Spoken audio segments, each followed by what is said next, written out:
André Aliker était un militant communiste martiniquais, animateur de syndicat des employés de commerce et propriétaire d'une épicerie.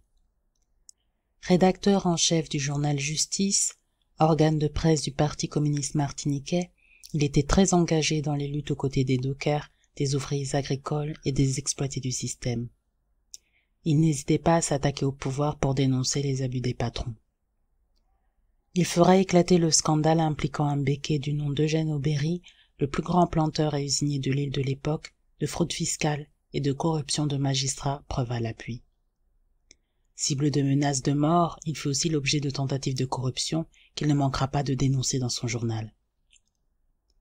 Il est agressé sur la place de la Savane le 3 novembre 1933 à Fort-de-France.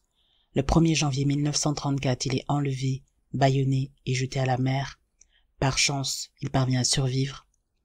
Persuadé que sa tête a été mise à prix par Eugène Aubéry, il se sent menacé et fait part de son ressenti dans une lettre adressée à l'un de ses frères.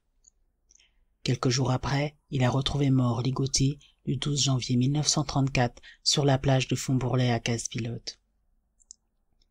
La mort d'André Aliker fut un véritable choc dans le pays et déclencha une énorme vague d'émotions. Sur sa tombe figure l'inscription suivante.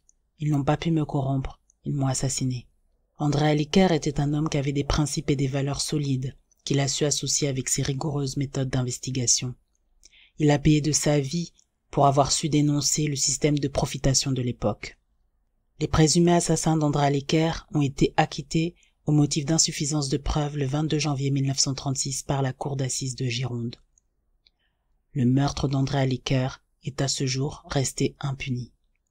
Un centre culturel, un lycée et plusieurs rues portent son nom en Martinique. Un film retraçant sa vie, intitulé Aliker, a été réalisé par Guy Deslauriers en 2009. Et pour aller plus loin, je vous conseille le livre Histoire de la Martinique, 1848-1939, tome 2, d'Armand Nicolas.